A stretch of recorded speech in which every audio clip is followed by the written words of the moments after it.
అందరికీ నమస్కారం friends, welcome to my channel S S study circle. Eenadu పేపర్లో వచ్చేటువంటి ముఖ్యమైన కరెంట్ అఫైర్స్ అనేది ప్రతిరోజు కూడా మన ఛానల్లో అయితే డిస్కస్ చేస్తున్నాం. 2026 ఫిబ్రవరి 10వ తారీఖు సంబంధించినటువంటి ముఖ్యాంశాలు అయితే చూద్దాం.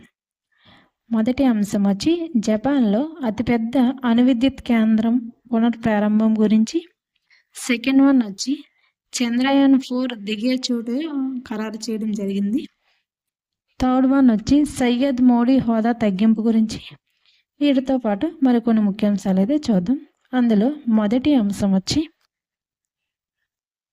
జపాన్లో అతిపెద్ద అణువిద్యుత్ కేంద్రం, దీని గురించి అయితే చూద్దాం. ప్రపంచంలోనే అతిపెద్ద అణువిద్యుత్ కేంద్రమైనటువంటి కాసియావాజికా కారివా ప్లాంట్ను జపాన్ అనేది పునఃప్రారంభించింది. గతంలో సాంకేతిక లోపం కారణంగా నిలిచిపోయిన ఈ కర్మాగారాన్ని తిరిగి విద్యుత్ ఉత్పత్తి కోసమైతే సిద్ధం చేస్తుంది. 2011లో సంభవించిన భారీ భూకంపం, సునామీ కారణంగా ఫుకుషిమా ప్లాంట్లో ప్రమాదం అనేది సంభవించింది. దీంతో దేశవ్యాప్తంగా అణువిద్యుత్ కేంద్రాలను జపాన్ ప్రభుత్వం అనేది ఎప్పుడైతే ఈ ప్రమాదం జరిగిందో అప్పటి నుంచి అయితే జపాన్ ప్రభుత్వం అణువిద్యుత్ కేంద్రాలన్నింటినీ కూడా మూసివేసింది. ఆ తర్వాత శిలాజ ఇంధనాలపై ఆధారపడటాన్ని తగ్గించుకోవాలని భావించి 2050 నాటికి కార్బన్ న్యూట్రాలిటీ సాధించడానికి కృత్రిమ మేధ ఏఐ అవసరాలకు పెరుగుతున్న నేపథ్యంలో విద్యుత్ డిమాండ్ను తట్టుకోవడానికి మళ్ళీ అణుశక్తి వైపు అయితే మొగ్గు చూపుతూ వచ్చింది. ఈ నేపథ్యంలోని కాసివాజాకి కారివా ప్లాంట్ను పునఃప్రారంభించడానికైతే జపాన్ అనేది జనవరిలో అయితే మొదటి ప్రయత్నం అనేది ప్రయత్నించింది. అయితే అప్పుడు ఏం జరిగిందంటే మానిటరింగ్ అలారం అనేది మోగుతూ ఉండడంతో దాన్ని తాత్కాలికంగా అయితే నిలిపివేయాల్సిన అవసరం అయితే వచ్చింది. వచ్చే నెలలో సమగ్ర తనిఖీ చేశాక పూర్తి స్థాయిలో కార్యకలాపాలన్నీ కూడా ప్రారంభం కానున్నాయనేసి అయితే దీని గురించి అయితే జపాన్ ప్రభుత్వం అనేది చెప్పడం జరిగింది. దీనిలో మొత్తం 7 రియాక్టర్స్ అనేవి ఉంటాయి.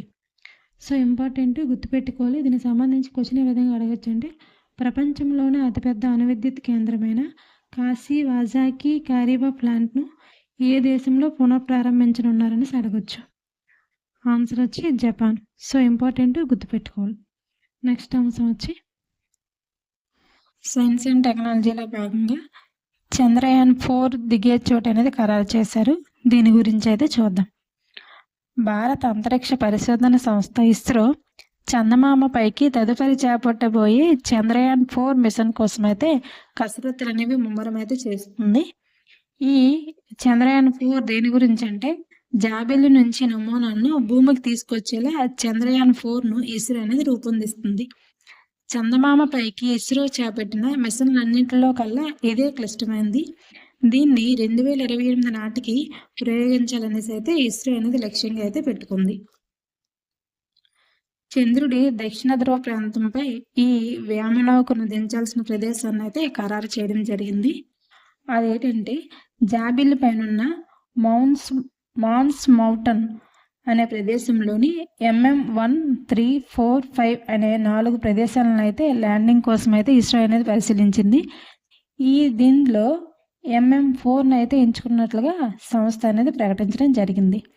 దీన్ని ఏ విధంగా గుర్తించారంటే చందమామ కక్షల్లో తిరుగుతున్నటువంటి చంద్రయాన్ 2 ఆర్బిటాల్లోని హై రిజల్యూషన్ కెమెరా అందించినటువంటి చిత్రాల ఆధారంగా అయితే ఈ ప్రదేశాన్ని అయితే ఎంచుకున్నట్లుగా దీని గురించి అయితే వివరణ అనేది ఇవ్వడం జరిగింది.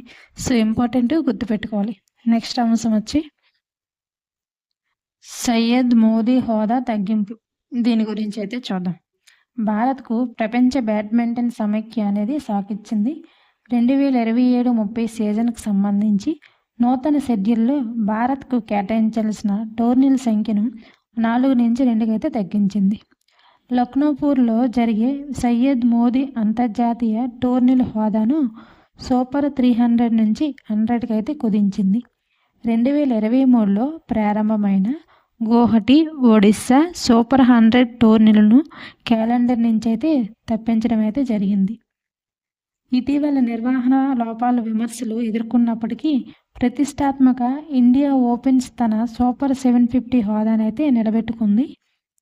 బ్యాడ్మింటన్ను ప్రపంచవ్యాప్తంగా కొత్త ప్రాంతాలకు విస్తరించాలనే ఉద్దేశంతోనే ఈ నిర్ణయం తీసుకున్నట్లుగా ప్రపంచ బ్యాడ్మింటన్ సమాఖ్య అనేది దీని గురించి అయితే చెప్పడం జరిగింది. సో ఇంపార్టెంట్, గుర్తుపెట్టుకోవాలి.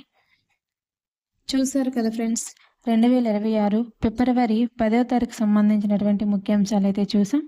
ఇదే విధంగా ప్రతిరోజు కూడా మన ఛానల్లో ఈనాడు పేపర్లో వచ్చేటువంటి ముఖ్యమైన కరెంట్ అఫైర్స్ అనేది డిస్కస్ చేస్తున్నాం అండ్ జాబ్ అప్డేట్స్ కూడా చెప్పడం జరుగుతుంది.